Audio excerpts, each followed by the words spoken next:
Sup you beautiful people.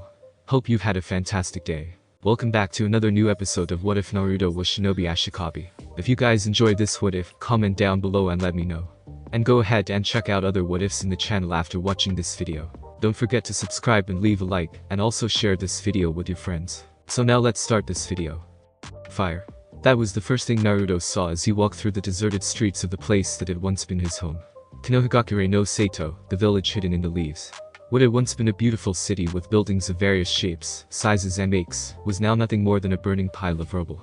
The many buildings Naruto had come to know during his tenure within its walls were gutted out, flames rising high above his head and smoke billowing into the air. The old marketplace that had once been so lively and filled with people doing their daily shopping, gossiping about this and that, where children had once played in the street, running to and fro as they laughed in joy, was now nothing more than a couple of burned-down buildings. The Hokage mansion, the large red tower where the leader of the village resided, was now nothing more than toppled remains, red-hot flames consuming it, and turning what little was left into dust and ash. Even the Hokage monument, the monument with the 5 faces of the leaders past and a symbol of the village's will of fire, had been lit up in a blaze of acrid flames that looked hot enough to melt steel. Yet despite the heat of the flames, Naruto could not feel them. Despite the fact that his enhanced senses should be gagging on the stench of smoke, Naruto could smell nothing. And despite the fact that he should be choking as ash filled his lungs, every time Naruto took a breath he tasted nothing but fresh, clean air. Ah, so this wasn't real, he realized. It was a dream. A rather vivid one at that. Naruto didn't normally have such realistic dreams. Most of his nightmares were often fuzzy, unfocused and unclear, merely vague images that denoted to his failures and inadequacies. This dream's, nightmare, vision, whatever it was nothing like the normal horrors he faced when sleeping. As Naruto continued his walk through the abandoned village, he came to realize that he was not quite as alone as he thought. There, standing just a few meters from him was a vaguely familiar figure. A man. He was on fire, Naruto belatedly realized. His light gray hair shifted and billowed as it was caught within the thermal updraft caused by his own flames. Similarly, the long black cloak he wore was being disturbed by the wind, moving in time with the frantic pace of the fire. Covering the bottom half of his face was a mask. It moved, and with that movement Naruto realized the man was talking. Why? He asked, his a combination of anger, confusion, and disgust. Out of all the possible Ashikabi I could get, why does mine have to be a man? Naruto's return to the land of the living was just as slow as it always was, not even a dream as vivid as that could make him wake up any faster. There was no shooting up out of bed covered in sweat, no frantic muscle spasms that came with his nightmare. He had lived for a long time, and in that time Naruto had experienced many nightmares, one for almost every day he had been alive. The only times Naruto had not experienced a nightmare were those days he seduced a woman to sleep with, which had been the whole point of the seducing in the first place. As he groggily came back to the land of the living, Naruto thought about that last dream he had. It had been very familiar to another dream he'd had 2 days ago. The dream that had led him to his rescue of Kusano, and the girl's subsequent winging to him. Did that mean this other person was reacting to him as well? But he hoped not. Aside from the fact that Naruto wasn't into guys, he didn't really care to have any more Sekirei. It was hard enough dealing with the 3 he had currently. It was still dark outside. As Naruto looked towards the window he saw that the sun hadn't even risen yet. The blonde closed his eyes and gave a tired sigh as he realized that dream had woken him up even earlier than usual. Feeling a headache beginning to form, he made to rub the bridge of his nose with his left hand, only to find he couldn't. In fact, Naruto couldn't even lift his arms, either of them. Blinking, the blonde frowned before he realized the most likely reason he couldn't move. Sure enough, there were his 2 reasons, sleeping as they cuddled into his side. Musubi was in her usual spot on his right, her body closer to his than usual, possibly a byproduct made by her subconscious due to their altercation 3 days ago. Unlike the last few times they had slept together, this time she was wearing clothing, a set of red bloomers and a white gym shirt, the clothes she usually used when training or sparring with Mia. The reason for her wearing clothes now had nothing to do with him and everything to do with Mia. Normally, Naruto would be the first person to wake up, and he would often be the one to make breakfast. Monday that had not been the case, he had been too tired from being hit so unexpectedly with Musubi's pain through the bond, and the events that followed, that he simply hadn't been able to get up. Mia had walked in on them in order to wake them up. Needless to say she had become quite cross with the 3 of them when she saw that the excitable fist fighter was sleeping in nothing, not even her skivvies. Like always she was drooling on his chest as she held his arm in a vice grip between the cleavage of her very expansive bust. On his other side was Akitsu, wearing a black Metallica shirt he had bought some decades ago when the band had first come out. Like always she barely seemed to fit in it, the fabric tightening to such proportions that Naruto was surprised it hadn't ripped yet. Another thing Naruto noticed when Akitsu's bare leg curled tighter around him, was that she wasn't wearing panties, which was actually surprising to Naruto. Much like Musubi had been forced into wearing clothes, when Mia had realized that Akitsu wasn't wearing any panties when they slept together, she had forbidden the Snow Woman from not wearing any panties. Naruto knew for a fact that she had been wearing panties when they had gone to bed, meaning sometime during the night they had been removed. He wondered if she had done so consciously or unconsciously during the night. The blonde closed his eyes and released a tired sigh as he let his head hit the bottom of the bed. It was strange how quickly things changed. Back before he had met Musubi, every day went by so quickly, 100 years could pass him by in the blink of an eye. And why shouldn't it? It wasn't like 100 years actually meant something to Naruto, he had seen dozens of those. Sure, things might change during that time, but at the same time, very little actually changed. At least as far humanity went, new and innovative technologies couldn't change how ugly they were. The many laws passed that gave equal rights and freedoms didn't dismiss how people would still find a way to discriminate against each other. Wars were still fought, and lives were still lost. In truth, humanity had never changed. Now though, a single day seemed to last a lifetime. Each day seemed to bring with it a new experience, the fact that this entire situation was a new experience notwithstanding. He would have never imagined that some of the things he had witnessed in just a few days had been possible. Bonded. He had bonded himself to not just one, but 3 girls. 3 girls who were so different from each other in almost every way that mattered. All of them were so unique that Naruto couldn't even begin to truly describe them, and each day seemed to show him something new. Yet even then, with all of the amazing things that he had experienced, life was not without difficulty. In fact, one might say that there were even more difficulties now that he had bonded to those 3 Sakura. Several problems in particular seemed to have been brought to the fore. Mortality, and all of the differences that it brought with it. Each and every problem Naruto had been brought forth was caused by his immortality. Not all of the problems he had were as simple as the fact that he would live forever, and his Sakura would die either. Compared to some of the other issues, that was the easiest problem to deal with. The bond and all of the problems it brought, and the inability to connect to his Sakura, were by far the largest he had to deal with. Or perhaps it would be more accurate to say his struggles at keeping his distance from those he had bonded to was the largest issue. The struggle between what he wanted to do and what he knew he had to do. It was difficult. Naruto knew that he should keep as much distance between them as possible. That way when they died he wouldn't hurt as much as he was already going to now that they had bonded, and yet, Naruto didn't want that. He didn't want to keep his distance. More than anything else in this world, Naruto wanted someone he could connect with, people he could cherish. It was hard, living forever. In order to cope with the loneliness that came from immortality, he had kept his distance from the world, grown cold, apathetic. It was the only way for him to survive with his sanity intact. Now that he had bonded to his Sakura, he could no longer claim apathy. With the emotions of his Sakura constant thrum in the back of his mind, more and more of his own burgeoning emotions were reawakening. He had experienced joy, happiness, pain, sadness, fear, anger, and many other emotions within such a short time, emotions the blonde had thought he had long disassociated himself from. They had been locked away within the deepest reaches of his mind where they could no longer hurt him. Or so he thought. In many ways this was a problem. He had spent so long going without truly feeling anything that he no longer knew how to deal with his own emotions. More and more Naruto found himself making mistakes, the first issue being when he had gone out of his way to rescue Musubi from those lightning twins, the second being deciding to help Akitsu, the third and many others that had followed being the near-botched rescuing of Kusano. While Naruto couldn't say he regretted doing any of these, it had also brought him the current problems he was trying to deal with. And just as problematic was this new issue Naruto had faced with Musubi. Though the girl seemed to have forgiven him completely for his words the other day, the blonde had found himself racked with guilt. Even looking at the brunette made him almost flinch. It was frustrating. He shouldn't feel guilty, a part of him said. It wasn't like he hadn't spoken the truth. If anything, she should be grateful he had given her such a wake-up call, before she suffered the same heart-shattering pain he had. Yet that part of him that was so keen on telling him this, the constant voice in the back of his head that had kept him sane all this time, had been getting smaller and smaller. Now it was almost a whisper, and as that whisper disappeared, Naruto's guilt increased. A shift of movement startled the blonde. Looking down at the source, Naruto saw Musubi nuzzle against his chest, a comical sight, considering she was also nuzzling against her own drool. The blonde began to chuckle mildly before seeming to realize he was doing it. Gritting his teeth, he took several deep breaths and tried to center himself. It might have worked too, but as the blonde felt his own emotions begin to settle down, a new one entered the picture. Panic. And it did not belong to him. Naruto only had enough time to identify the source of that emotion as Kusano, before the door to his room opened, and the girl in question ran in without closing the door behind her. Ku? Naruto said, blinking as the little girl ran over to the foot of his bed, lifted up the covers and clambered underneath. Her form was visible only as a large lump as she wiggled and squirmed her way forward, climbing on top of him, Musubi, and Akitsu as she made her way to the front of the bed. Naruto sat up, taking the two girls clinging to him with him as he did so just as Kusano's head poked out from underneath the covers, and she began clinging to him, her entire body shaking in fear. Ku-chan, what's wrong? Are you okay?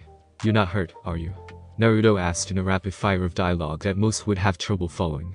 He was already feeling the beginnings of his own panic attack as the girl's motions took hold of him. It was only when he remembered that the emotions he felt were not his that the blonde managed to calm down by closing his eyes and taking several deep breaths, breathing in through the nose and out the mouth.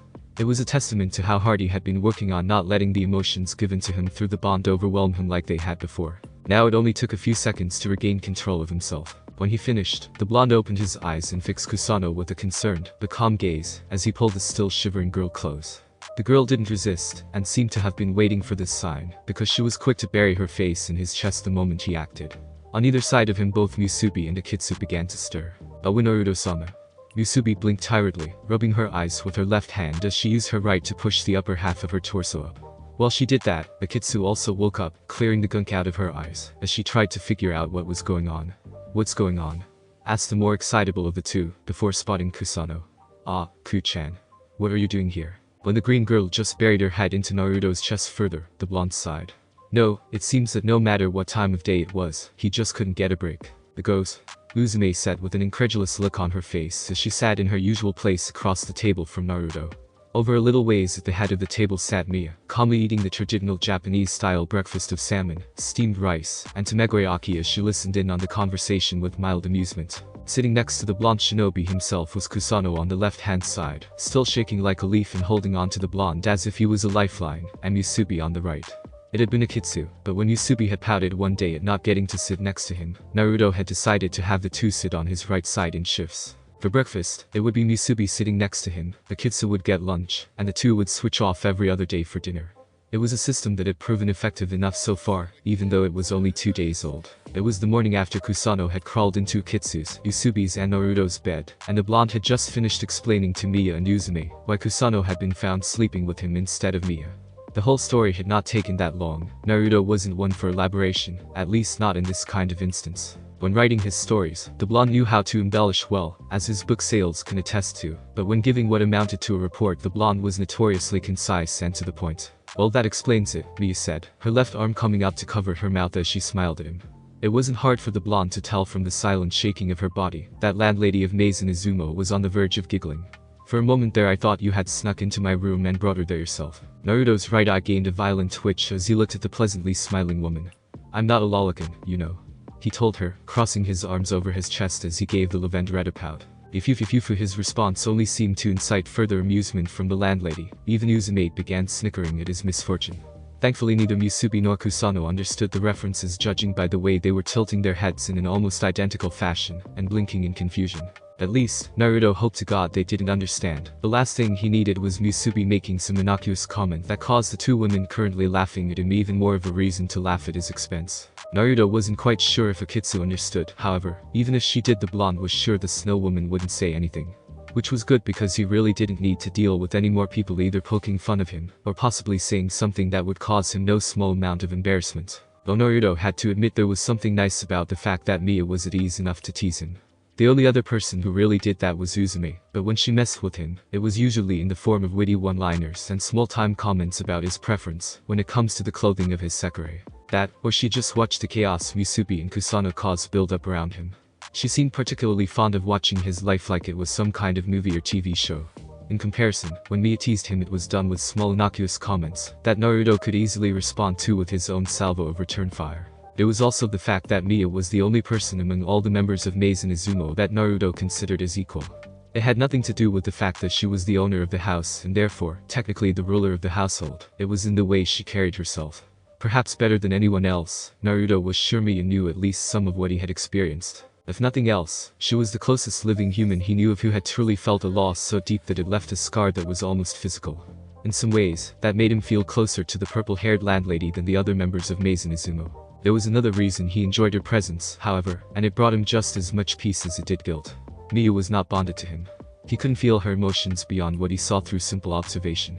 That, more than anything else, made spending time with a beautiful yet often unassuming woman worth its weight in gold. Being able to hold a conversation and know that your thoughts and emotions are your own was becoming a commodity for the blonde. Sometimes he would be speaking with one of his sekirei, and he wouldn't even realize that the entire time he was speaking, he had been parroting the thoughts and emotions of the girls he had bonded to. It made his time with Miyu all the more important, because it not only allowed him to hold a conversation without losing himself, but it allowed him to begin expressing his own burgeoning emotions, without them being affected by his girls. Uzume was also a viable option, he wasn't bonded to her, after all. But the female sekirei was usually only around for breakfast, lunch, dinner, and the end of the day movie. Sometimes she would stick around and watch Musubi spar, or would poke fun at Naruto about his harem, but for the most part, she was either asleep in her room or out at her job. Naruto didn't know what she did, but the few times he had seen her she looked quite exhausted. He would have wondered more about that, but it wasn't any of his business what the outgoing sekirei did, so he left it alone. With Uzume out of the house most of the time, and Kagari nowhere to be seen at any time of the day, he had turned to Miya. And she did not disappoint. He and Miya would often trade banter during the breaks, after she had finished training Musubi for the day, so long as he wasn't doing something with his sekirei. But when they made dinner, Naruto had refused to allow the woman to make dinner on her own anymore. He knew she could, of course, the woman was a damn good cook. But he wasn't the type of person to just sit around the house doing nothing. Besides, he liked cooking. It was relaxing. Miya had contested him, of course, claiming she would be out of a job if he cooked all the time. It was partly in jest, the woman owned Maizen Izumo, after all.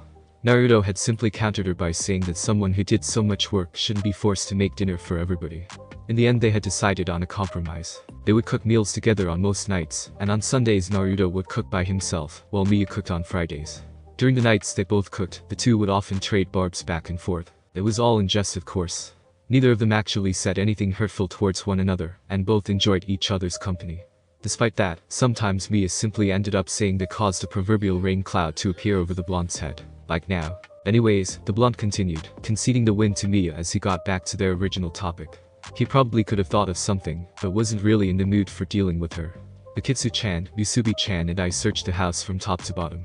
We thought she might have seen a burglar or something. He honestly didn't think a burglar would be stupid enough to enter this house. Miya apparently had a fearsome reputation in this neighborhood as a woman, not that be crossed. Go figure. However, we didn't find anyone, let alone a ghost. Naruto wasn't quite sure what to make of Kusano's little scare. On the one hand, he didn't think she was the type to lie. On the other, she had been complaining about how everyone else got to sleep with her on Ii-chan, but she didn't. It was possible that she had simply heard a strange noise, and used the "I saw a ghost" trick to sleep with him. Naruto didn't think the girl was underhanded enough to actually use that kind of tactic, but perhaps the girl was sneakier than she looked. It wouldn't be the first time he had been conned into something by a pair of doe eyes, though the last time that had happened was several thousand years ago. He didn't think that was the case though. You simply couldn't fake the kind of panic he had felt coming from the green girl when she had rushed into his room last night. Naruto had known many people, some of whom had been the best actors he had ever seen. While acting panicked and frightened like Kusano had and still was is perfectly possible, faking the emotions involved was not. Emotions are closely linked to arousal of the nervous system with various states and strengths of arousal relating to a particular emotion. The simple fact was that while people can put on an act and pretend to feel a certain way, no amount of acting can fake genuine feelings and emotions. Naruto also had to consider the fact that Kusano was a child of only 9 years of age. Most of the people he had known who were capable of pulling off such incredible displays of emotion had been some of the kunoichi he knew, and some of the very, very talented actresses he had seduced. As a child, and one who wore her emotions on her sleeves for all to see, the idea that Kusano could put on an act was, quite frankly, laughable. Looking to his left, Naruto saw Kusano still shivering as she held a spoon in her hands. She still had yet to become capable of using chopsticks like everyone else. Yeah, he thought to himself, there was no way Kusano would be capable of such incredible acting. The ghost was a woman with long hair, wearing glasses. The child sekirei stuttered in response to his words about not finding anyone. The description wasn't much to go on, but it had been dark, and Kusano had likely been panicking, so Naruto didn't think much of it. Unbidden and unknowing of his thoughts, the green girl continued. She had a scary laugh too. Miya blinked. Did you say a girl wearing long hair and glasses? She asked, her lips moving downwards into a frown. On the other side of the table, Uzume perked up as she looked at the tiniest sekirei in the group. Hey. That sounds like Uzume. There was a distinct tone of warning in Miya's voice when she spoke up. Fortunately for the busty brunette, the landlady did not use her Hanyu mask to deal with the other woman, most likely due to Naruto's presence. Ever since the Lavenderette had learned he was trying to recreate her mask, she had done everything humanly possible to make sure she did not use it around him. This caused a few issues because there were some times when Mia simply could not rein in the others without a little terrifying reinforcement. For the most part though, it seemed that simple knowledge of what Mia could unleash within a moment's notice was enough to keep the obedience of her tenants. Naruto was also sure that she used the mask when he wasn't around, or perhaps even cornered the people she wanted to lecture in private so he wouldn't know about it, though that was pure conjecture on his part. The reaction of Uzumi more or less confirmed what Naruto believed about Mia getting the others when he wasn't around, and using her mask then. The Sakura wearing the star shirt gained a sudden nervous look, her eyes traveled to behind Mia's shoulder, and even though she saw nothing, they still looked nervous. Like no one I've ever heard of, she stated with a smile that was so forced Naruto was not sure it could truly be called a smile. Likewise, the incredibly frightened laughing the busty girl gave served to enhance the general look and feel of fear that permeated her. Naruto frowned as he looked at the pair, their words and actions confirming Kusano's theory of someone else being in the house at least.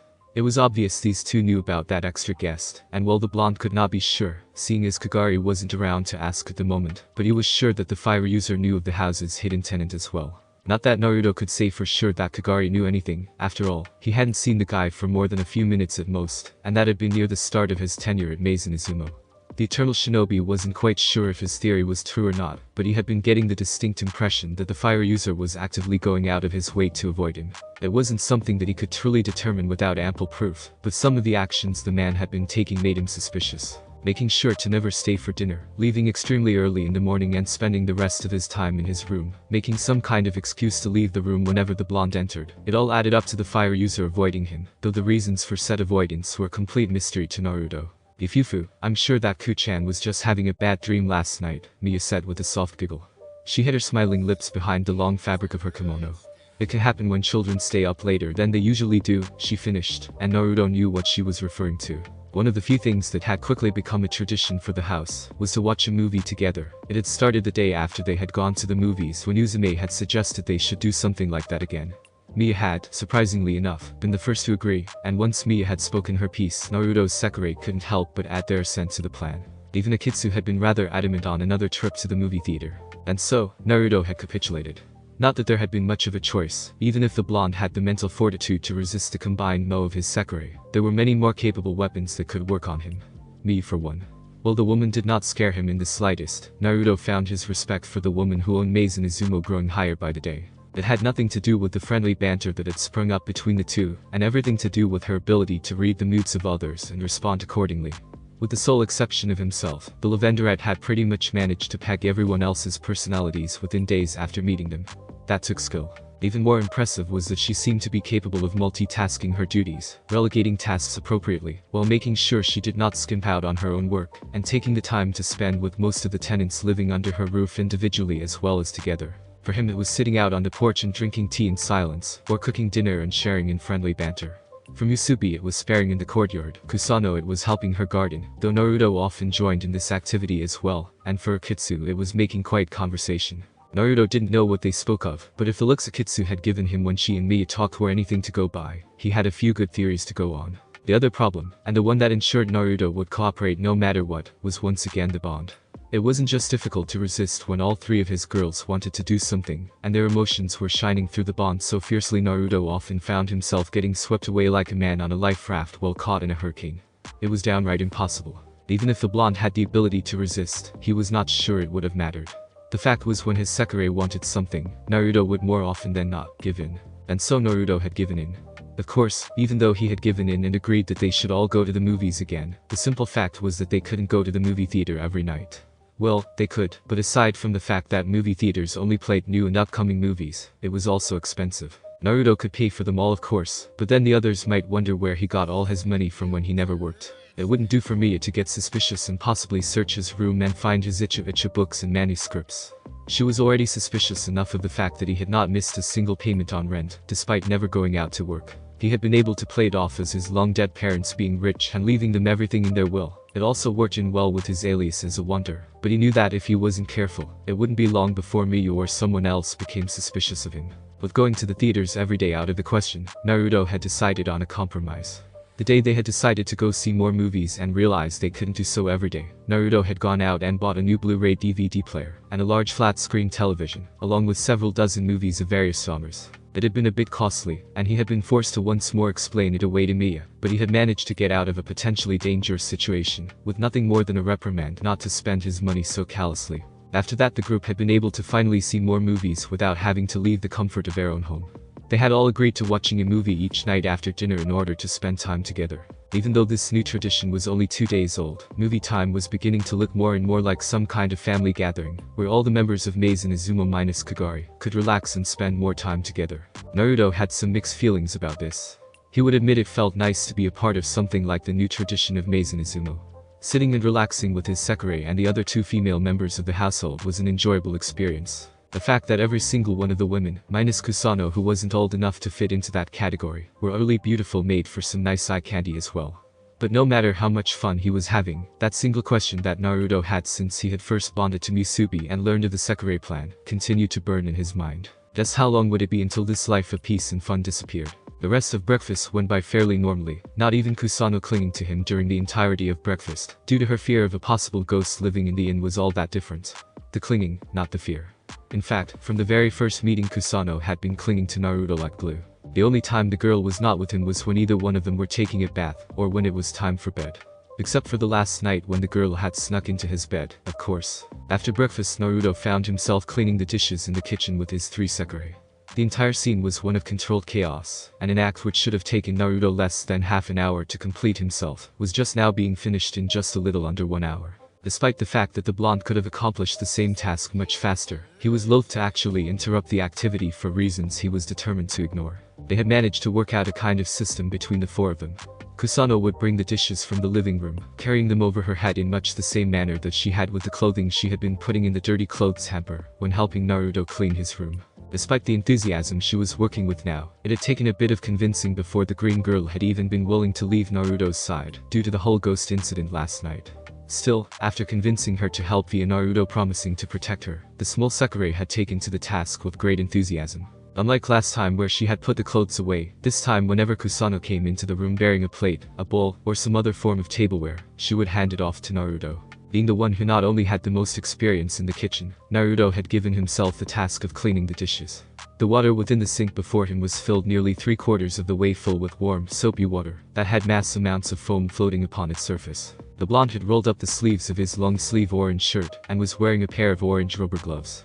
Whenever Kusano gave him one of the dishes to clean, he would dip it in the water and use the scrubber to clean it of all the food that was left over from breakfast. Most would probably find the task demeaning or boring, but Naruto, considering how long he had lived, it could almost be argued that he had grown up doing this kind of stuff. It was as easy to him as breathing. When he was done, the eternal shinobi handed off the now clean dining ware to Musubi, who was holding a large rag. Her task was drying, a task which she took to with the same enthusiasm she did with everything else.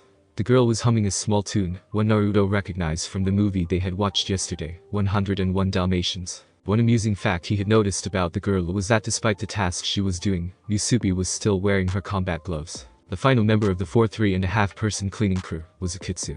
Her task was putting all of the dry dishes in their proper place within the kitchen, a task she took to with the same slow, methodical way she did just about everything. When Musubi handed off whatever piece of tableware she had just finished drying, Akitsu would hold it up so she could study it for nearly a full minute before slowly walking over towards whichever cabinet, cupboard, or drawer the item she had was to be placed in. In most circumstances, such a slow method of returning objects to their rightful place would have been difficult, but due to how slow the rest of the cleaning process was, Akitsu's usually slow methods fit right at home here. By the time they had finished, it was almost 9 o'clock.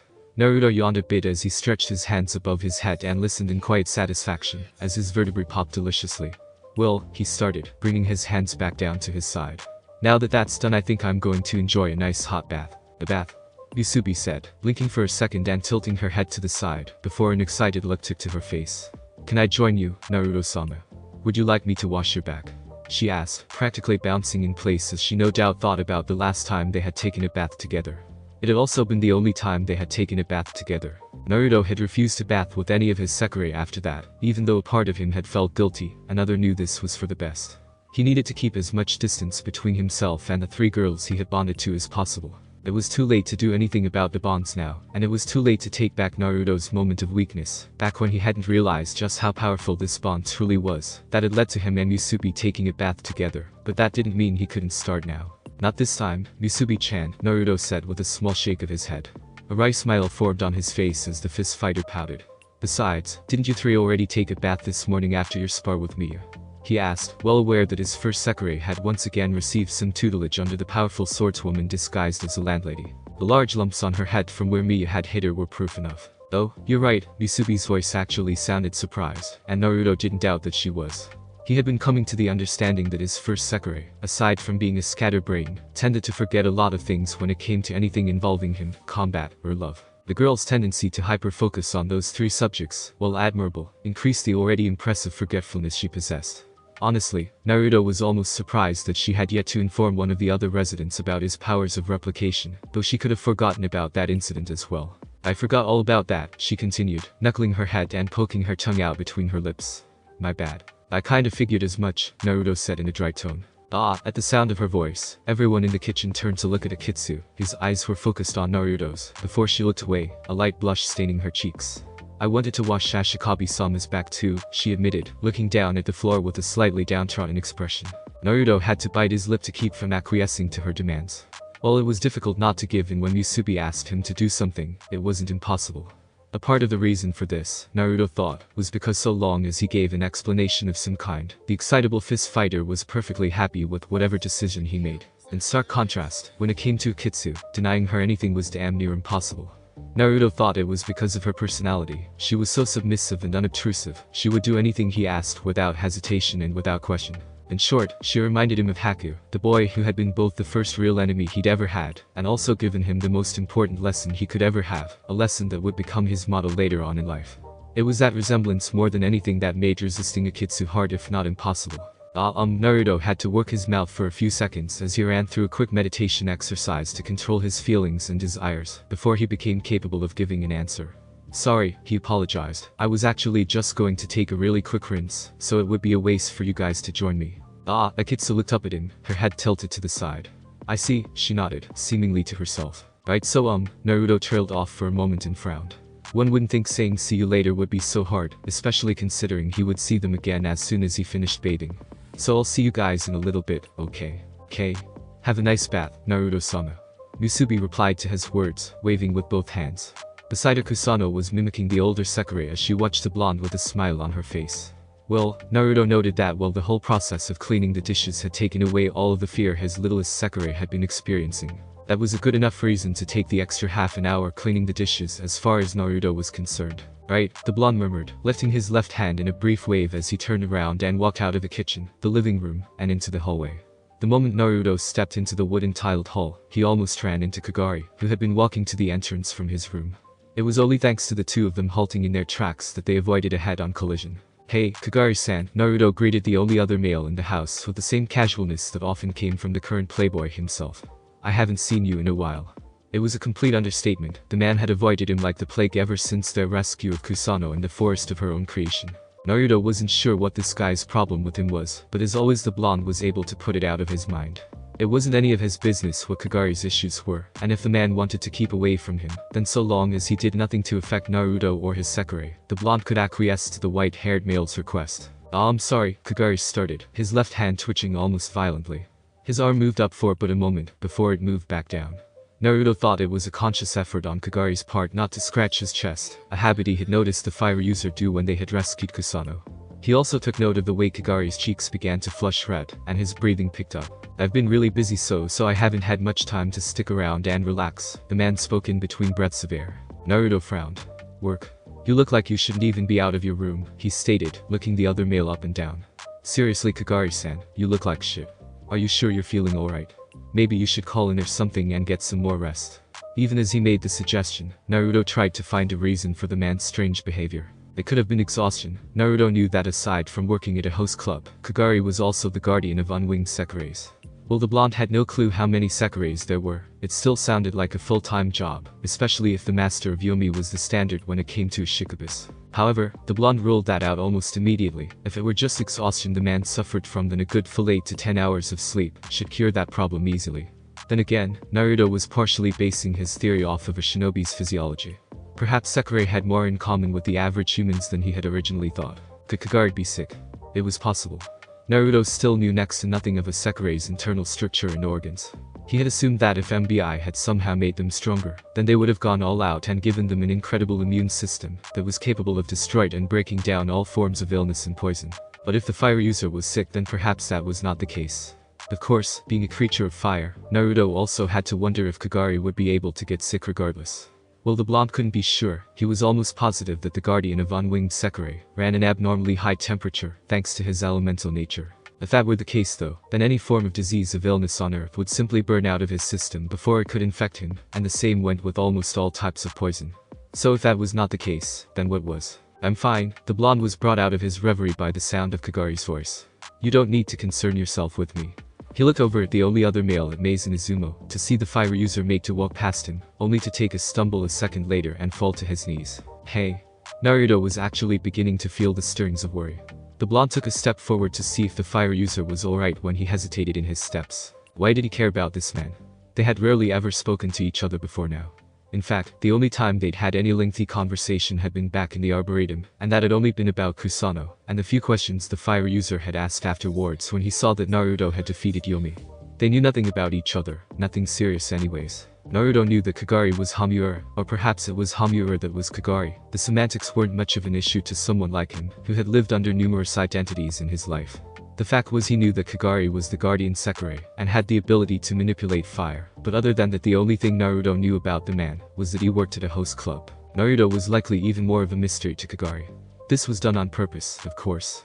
The blonde had not told anyone about his true past and secrets. Miyu might know a little about him due to his own moments of weakness. Musubi also knew a bit, but no one else, and he intended on keeping things that way. So then why did he care? Maybe it was all of the emotions the bond had brought out. Naruto was well aware of his own emotions emerging. Denying his own feelings when they had already caused him to make a number of rookie mistakes would be the height of stupidity. Still, he hadn't realized they had already come so far out in the open that he was concerned about someone he barely even knew. They were affecting him more than he thought. That still didn't quite explain why he was concerned for the fire user. Maybe it was because they were living together. Yes, that must be it. He and Kagari might not be friends, but they were tenants living under the same roof, and as such it was only right to feel concerned about your fellow housemate. With all of his thoughts put in place and his mindset, Naruto finished taking the few steps that set him apart from Kagari. It hadn't been more than a few seconds since the blonde had his small inner debate, and in that time the fire user had managed to rise to his feet, albeit he was leaning against the wall, one hand clutched to his chest, a grimace on his face, and was breathing quite heavily. It was just proof to Naruto that the guy was not feeling well and should be in bed. Reaching out, Naruto was just about to place his hand on the other man's shoulder and suggest he head back to his room while he made something light for him to eat. However, the moment he made contact, Kagari's own hand lashed out and slapped his away. Naruto had seen the move coming the moment Kagari's shoulder twitched to telegraph it, and by then the blonde had already pulled back, jumping backward several feet. The very moment his feet touched the ground, the blonde shinobi was already standing in a loose combat stance, his chakra thrumming as he prepared to summon a kunai. Kagari also seemed to have gained a new life of his own, straightening up and glaring at Naruto with an intense look that the blonde couldn't quite place. It was a combination of anger, hatred, and disgust, though Naruto didn't think the look was actually directed at him. Namely because there was another emotion in the man's eyes, one that almost took Naruto by surprise. Shame. What the hell was that about, Kagari? Asked Naruto, shaking his head to rid himself of the strange emotions he was feeling. He must have been getting better at controlling himself because it only took a second before the boiling pot of emotions was brought down to a simmer. Sorry, Kagari grimaced as he seemed to realize what he was doing. His left hand came up and rubbed his chest for only a moment before it was forced back down. I don't like people touching me, he continued. Then you probably should have said something before, Naruto told him with a frown. He didn't believe Kagari for a second. There had been something else that caused him to react like that. The man was definitely hiding something. Narrowing his eyes for a moment, the blonde shook his head and dispelled his previous thoughts. Of course the man was hiding something, he was a Sakurai. Maybe his anger had something to do with that, the blonde began to theorize.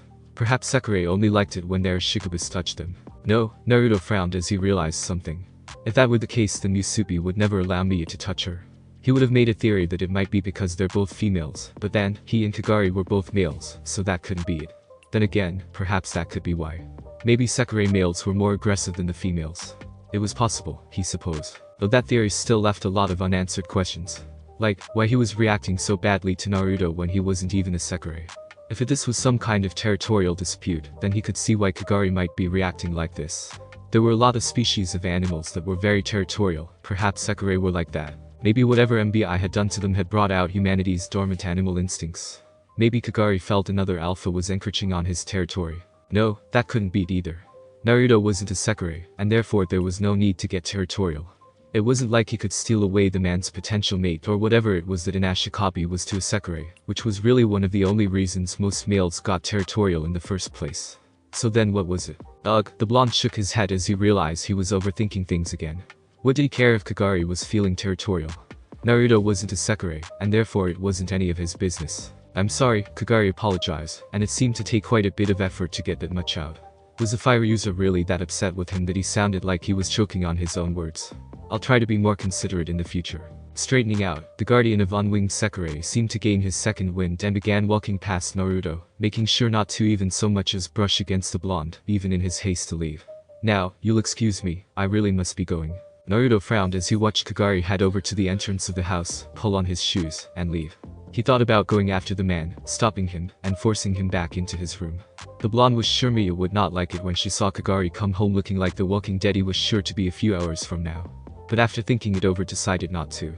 After all, what Kagari did in his own time was none of Naruto's business. Still, that had to be one of the strangest encounters he'd ever had. After the incident with Kagari, Naruto had finally managed to make it to the bathhouse, clean himself off, and get a little bit of time to himself. He had to admit, if there was one thing about Japan that he had truly missed, it was most definitely the baths. For the Japanese, bathing was not truly a means of getting clean but relaxing. An important fact about taking a bath when in Japan is that the body must be thoroughly cleaned before one enters the bath, and only after that may they enjoy the bath itself. His time in the bath had not been as long as he would have liked. But then, so far Naruto had been unable to truly enjoy the bathhouse that Maizen Izumo offered, thanks to his Sekirei. They were a lively bunch, that was for sure. Strangely enough though, they were not with him at the moment. Naruto had been about to make lunch when Musubi told him she wanted to make him something special. He had been a little hesitant, not because he thought her cooking was bad or anything, in fact, he had rather enjoyed her curry, but because it was something he usually did to relax. Unfortunately, he had once again underestimated both the power of the bond between them, as well as the excitable girl's mo.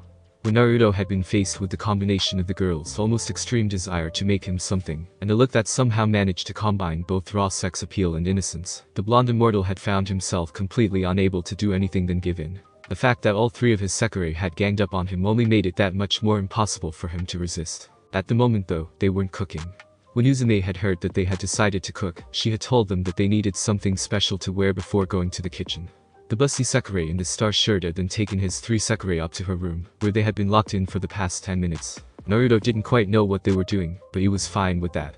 He had something he had been wanting to do since Kusano had come into his room claiming to have seen a ghost, and he unfortunately could not do it with anyone else present. Well, he could. Akitsu had already seen this ability, but Naruto didn't want Musubi or Kusano to see it.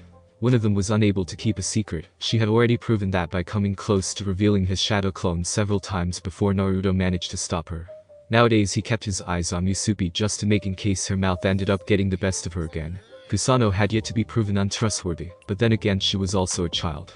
Children were notorious for being unable to keep secrets. Sitting down in a cross-legged position with his back against a tree he had first seen Kusano, Naruto closed his eyes and took a deep breath. His breathing began to slow. He was breathing so slowly in fact that unless someone was really looking for the rise and fall of his chest, they would assume he was dead. As Naruto's breathing began to slow, his body became still. Not stiff, but relaxed to the point where all movement simply ceased. The reason for this was because in order to gather the natural energy in order to enter Sannin Mountain, one had to remain perfectly still.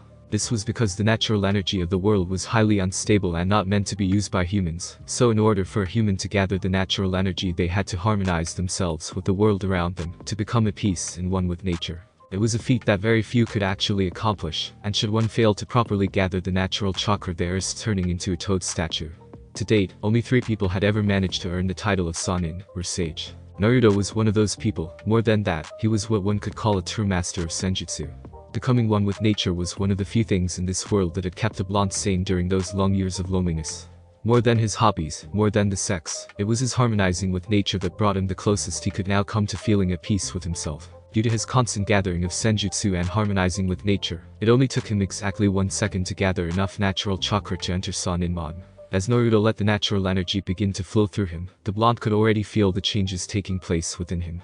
The natural energy flooding his body began to meld with his own chakra, enhancing and increasing incredibly potent chakra to previously unimagined levels. It was always interesting to feel how natural energy melded with his own chakra. It had, in all honesty, been a surprise to the blonde that he could still use Senjutsu chakra, though Naruto just chalked that up to the fact that the only requirement to learn the sage arts was a high chakra capacity, and he had that in spades. For a moment, Naruto allowed himself to bask in the feeling of being one with nature. When he had used Sanin Maden to determine that Kusano was in the Arboretum, he had not been allowed the luxury of enjoying the feel of harmony that came with gathering natural energy. He had not had the time. But now that there was no danger to be had, no timetable to push him along, the blonde took the time to properly cherish his bond with nature. Like it was every time Naruto entered Sanin Maden, it was amazing. To feel the incredible closeness that he now felt with everything around him. Naruto was the tree at his back, the grass under his body, the flowers sitting in the garden. He was one with all of it just as it was one with him. It was moments like these where Naruto could truly be at peace. However, Naruto did have a reason for entering Sanin Maden, beyond wanting to become one with the natural world around him. And with the knowledge of what he had to do in his mind, Naruto began to get to work. With Sanin Maden allowing him to sense the chakra of others, Naruto began to feel out the chakra of those living at Maison Izumo. It was surprisingly easy to sense these Sekirei, Naruto noted. Perhaps it was because they didn't have the same amount of control over their chakra as the shinobi of his era, or maybe they just all had more chakra, but each one of them burned brightly to his senses, like a couple dozen stars flaring brilliantly in the night. He could sense the Sekirei all around him, not just at Maison Izumo, but every Sekirei within a 34-kilometer radius. There were 28 in total, each one with a different feel to them. Naruto didn't focus on those ones that were farther out, he could feel them, but his focus was on the house near to him. He could easily feel his own Sekirei. If anything, he could feel them far more clearly than he ever had before, and not just their presence within his senses, but their emotions as well. He could feel Musubi's giddiness as something Uzume was showing her. It was sure to impress her Ashikabi. From Kusano he could feel her excitement at what she had been given, undoubtedly her Oni-chan would like it. Along with those two he could also feel Akitsu, and her desire and hope that her Ashikabi-sama would like what she had on. So Uzume was giving them something to wear. How odd. Uzume was also with his Sekirei, a bright force within his mind. Her emotions were much more indistinct. He was not bonded to her, so it was hard to tell what she was feeling, but the foremost emotion in her mind was amusement. Perhaps she was planning some kind of prank on him. If so, he wondered what kind of clothes she had given his girls. Redirecting his attention elsewhere, Naruto searched out the other presences in the house. Miya was in her room, her emotions unusually solemn. Surprisingly enough, he could feel her a lot more easily than he could Uzume.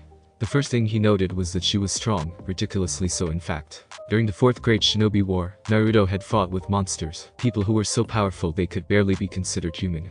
The Sandari Marikage with his incredible chakra capacity, damn near unbreakable skin, and enough strength to be capable of going toe-to-toe with Jiki on even grounds. Kabuto, with his own version of Sanin Maden, granted to him from his training with the snake summons of Ryuchi Cave.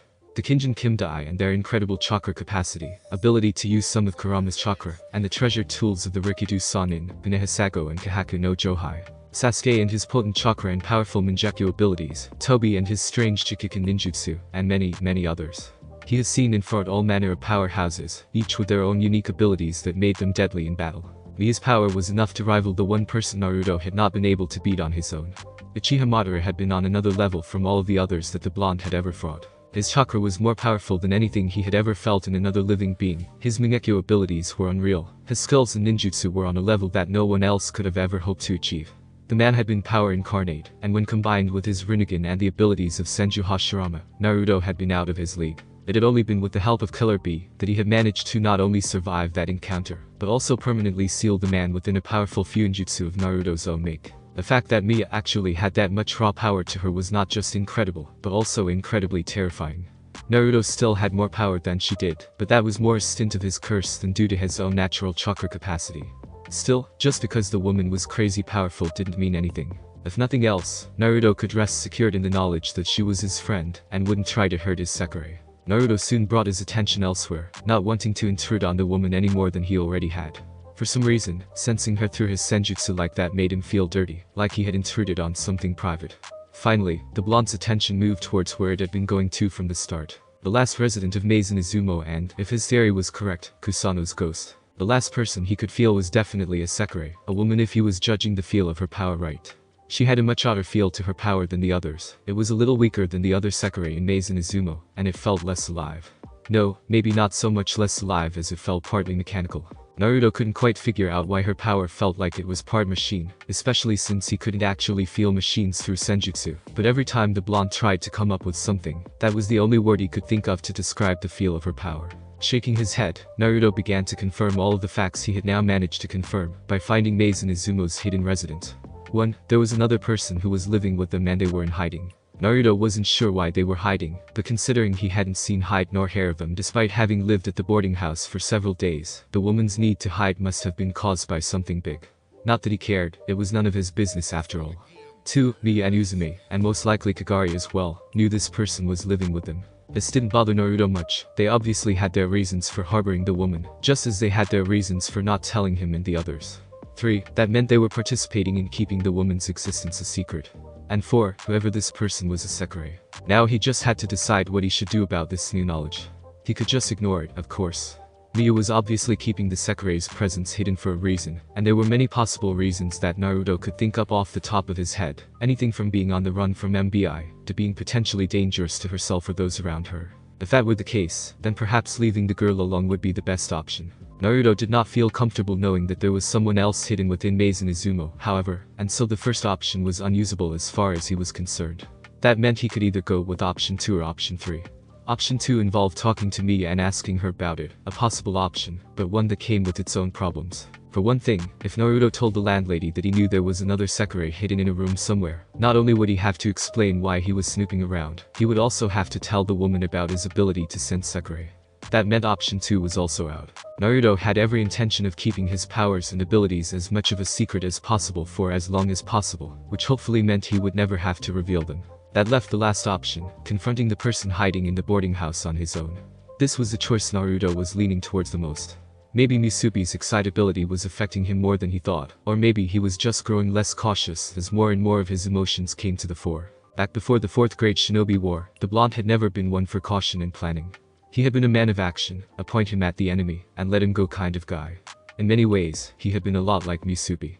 Naruto didn't know if the girl in question was somehow bringing out the old him, or if maybe her own emotions were still reflecting themselves onto him. What he did know was that he disliked the idea of having an unknown person living with him in the same house. Option 3 it was. Shutting down his Sonindo to its barest settings, the rings around his eyes faded for the most part. When he opened them they were still his normal blue, but the pupils had a bar-like quality to them. It was something he had worked out for himself, an ability he had learned when he wanted the sensing abilities afforded to him through the use of nature chakra, but not the strength that came from entering Sonindo. By removing almost all of the Senjutsu chakra from his body except for the area around his eyes, Naruto could retain his ability to sense and see chakra. Even better, when Naruto was in this mode, what he called partial sage transformation, he could gather natural energy while moving. This was due to the fact that he already had natural energy in him, and therefore a built-in resistance to the energy itself, that prevented him from turning into a toad statue. It was an impressive creation, if he did say so himself, and one that showed how far he had come with his Senjutsu training. Naruto was sure that not even the toad sages themselves, Fukasaku and Shime, would have been able to come up with an ability like this. Following the energy signature, Naruto went back into the house, up the stairs, and turned right. He found himself staring at the wall on the right next to the stairs on the 2nd floor. The blonde frowned for a moment as he let his hold over the nature chakra fade, his eyes going back to normal. He looked at the wall for several seconds, wondering how he had missed such an obvious secret entrance. Seriously, aside from the fact that the wall had various seams running along it on all sides that showed the wall could be moved, most likely by spinning it around via some kind of spokes or some other kind of rotation device, there was also the fact that the 2nd floor of Meizen Izumo was missing a room. The room Naruto shared with Akitsu and Musubi was number 202, Uzume's room was 203, and there was one more empty room after that, number 204. That meant the 2nd floor of Meizen Izumo was missing the room number 201, a fact that Naruto felt he should have noticed long before now. Of course, Naruto couldn't take all the blame here. A lot had happened, after all.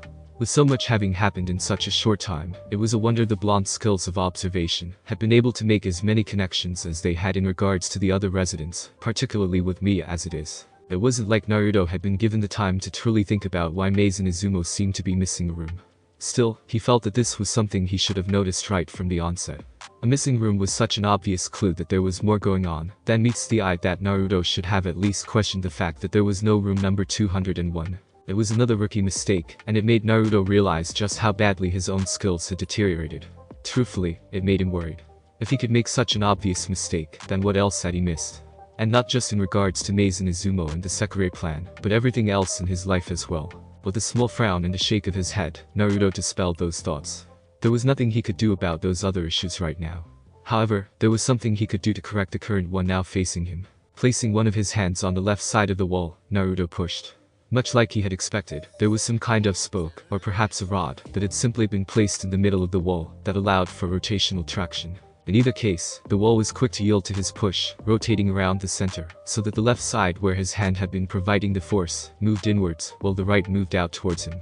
Seeing the darkness of the room before him, penetrated only by several lights that Naruto recognized as being from a number of monitors, the blonde walked in through the secret entrance. Much like Naruto had expected, the small room was very poorly lit. The single light fixture that Naruto could see on the ceiling was going unused. Instead, all of the illumination came from the many dozens of monitors that were stacked along the walls in columns and rows around the three sides of the rooms that the door was not located on. Naruto could count at least 24 computer monitors of various shapes and sizes splayed along the wall, in what could only be called organized chaos.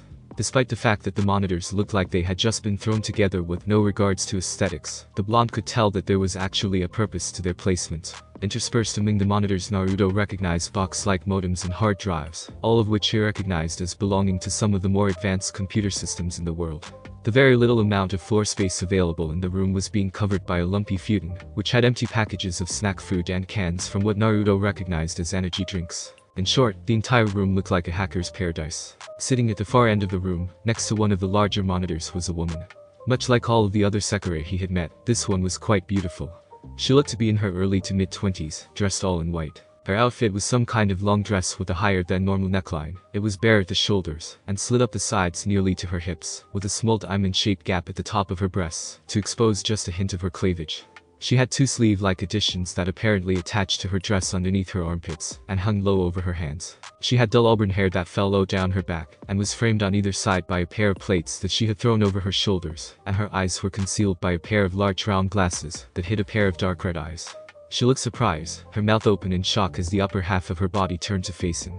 However, the moment her eyes landed on Naruto, her face turned a deep shade of red that was partially hidden by the low lighting.